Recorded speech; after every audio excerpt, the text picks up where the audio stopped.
Video games have become a more social experience as they have developed. Interacting with other players can take multiple forms. The two forms we chose to investigate involve situations where the other players are either your allies or your opponents. We decided to take a look at how playing these two different roles affects social interactions, specifically with respect to trust and likability.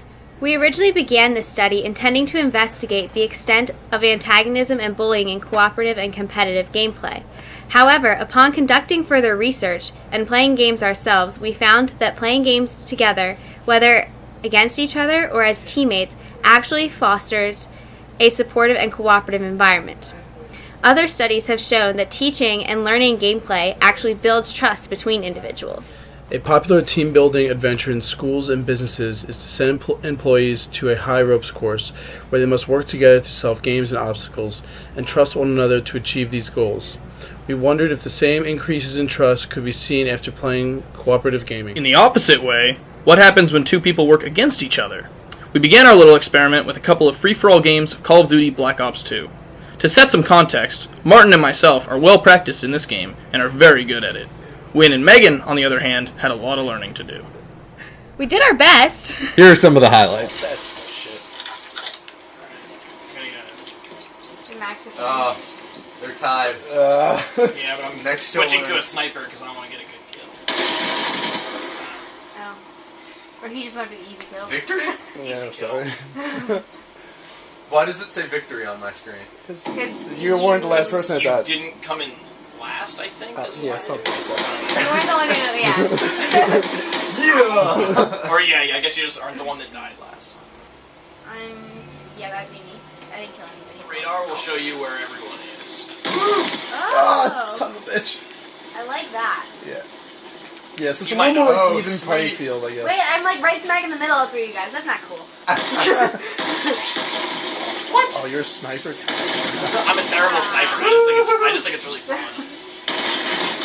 Oh, That's bullshit. that was apparently a headshot. That's The first bullet should have killed you. I don't know why they give me a. shot your They give me a. I just killed They myself. give me a bolt action sniper rifle that doesn't kill in Well one hit. done. I just don't understand. Alright, you guys, you can officially run off the side of the boat. Oh, Can I yeah. take the helicopter? Yeah, don't forget that. Hey, Megan, you got a kill. You did? You got a point. We then moved on to a game called Left 4 Dead, where cooperation and teamwork were the key to success. We took on the role of 4 survivors of a zombie apocalypse and had to work together to fight our way through. Alright, so everyone get like, you have like... How do you pick up different weapons? X pick up stuff. Everyone pick up a first aid. What are you doing? And you either pick a submachine gun or a shotgun. Are you sure I'm on the left? One of the two.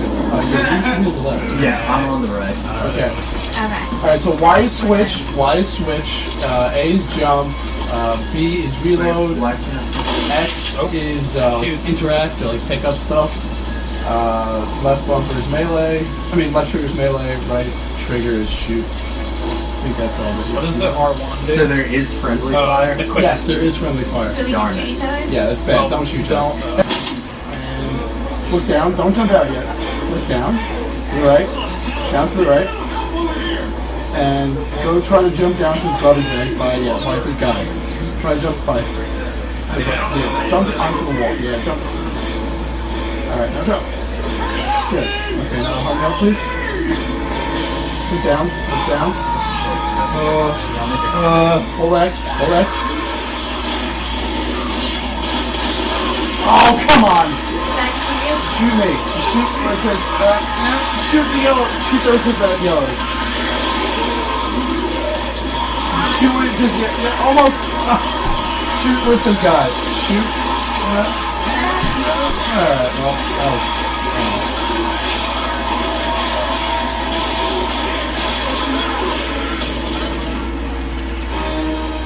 Are we all dead? Yes. Left 4 Dead required so much teamwork because many times throughout the game, one player would be trapped by a zombie and had to have another player come and free them so that they could continue playing. It also required another player to heal other teammates if they took too much damage. Again, we looked to Martin and Max to lead us. There was a great deal of communication in this round. with a lot of shouting out our strategy during gameplay. Also, we noticed a slight increase in the overall likability ratings for everyone in the group after finishing this round of gaming.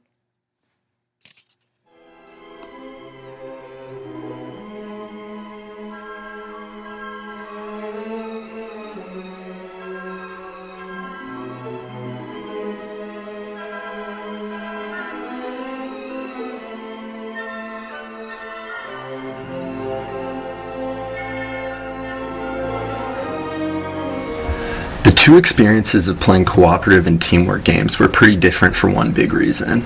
I was a lot more self-conscious of how badly I was playing during Left 4 Dead, the team game. In both games, I had a lot of trouble maneuvering the character because I wasn't really used to it. It was pretty funny when we were playing Call of Duty because I would be running into a wall and then be killed by Martin or Max, and it was hysterical. But when we were playing Left 4 Dead and somebody needed me to rescue them from one of the zombies, I felt really bad about not being able to get through a doorway. I guess I would compare it to the feeling I would get when I screwed up on the soccer field in high school. In both situations, somebody had trusted me with a role and I needed to complete that task so we could achieve the objective, whether that was winning the soccer game or completing the level of a video game. I was the only one who would be affected if I couldn't complete my objective if I screwed up in Call of Duty, but I actually felt really bad about my screw-ups when it affected our whole. I had a lot of fun playing both the cooperative and the free-for-all game. But I would actually say that I thought the cooperative game was more fun to play because it allowed us to actually play together and really, learn from each other in both explaining how the game worked and then just kind of picking up from there. And I thought that was a really cool, perspective on how video games can bring people together, specifically people that don't necessarily play those types. My experience between cooperative and competitive gaming differed significantly in that during the competitive gaming, I found myself not necessarily competitive, but completely disengaged. I wasn't killing anybody, I was just getting killed and watching replays of myself being shot over and over again. And it didn't keep my interest, whereas in the cooperative gamings, while I was still just as terrible, I had teammates relying on me and supporting me, and I saved lives during that game, so it kept me more engaged, and I wanted to continue playing the cooperative game, whereas the competitive game, I just found I couldn't be competitive in it, and I was ready to be done. That being said, I think I made my peers more frustrated with me during the cooperative games because the competitive games I just became a target and an easy target, whereas during the cooperative games they had to be more patient with me and they also had to rely on me to be able to complete the tasks and missions.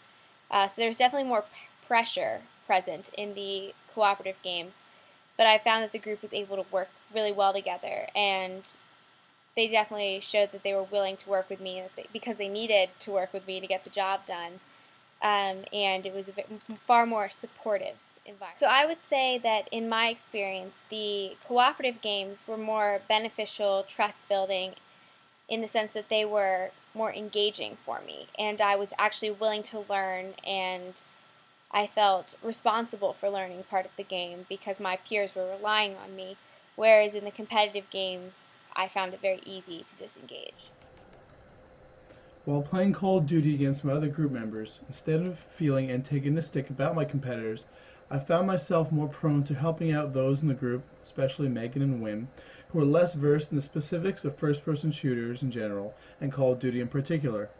This realization became even more obvious when we played Left 4 Dead, as if one of the members of the group fell behind or could not hold his or her weight, then the entire team was quickly mowed down by the computer and its horde of zombie enemies. There were even times, particularly stressful ones at that, where the three of us were incapacitated by the zombies and it required my instructing Megan precisely where to go and what to do so as to effectively revive the team. Although definitely frustrating at times, I do believe that we saw an increase in teamwork and therefore trust between the members of the group after playing Left 4 Dead cooperatively.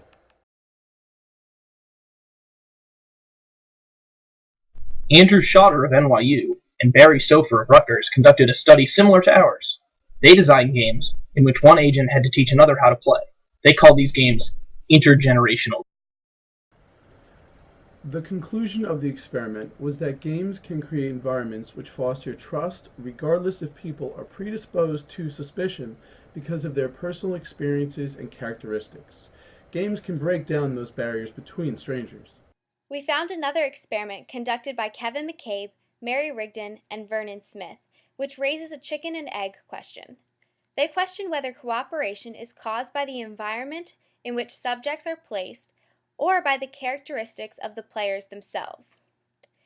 They sorted two groups of subjects into trusting and non-trusting, determined by a personality test given to the subjects beforehand.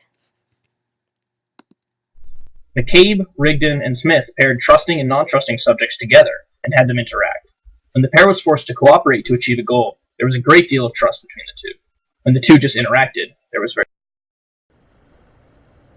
Schroeder and Sofer found that when someone taught a game to another and the other person followed that teaching, it increased trust between the two. So much like a high ropes course, playing cooperative video games creates mutual trust. The evidence that we gathered from our experiment coincides with these two experiments very well. Obviously, there were a couple of shortfalls in our experiment because even when we were working against each other in Call of Duty, we were still working together to accomplish the goal of finishing this project. We also had to rely on self-reporting on a subjective 1 to 10 scale. If we had had more time, we would have loved to develop better metrics of trust and likability, like the professional researchers. Even though our experiment wasn't perfect, it confirms what we read in the studies. Moreover, it applies those studies to the world of video games itself. Cooperative video games can foster trust because, just like the games of the two experiments, they have an objective that can only be reached through teamwork. Maybe in the near future, team building exercises will take the form of playing video games together. Well, that's all we have for you for now. Thanks for your time.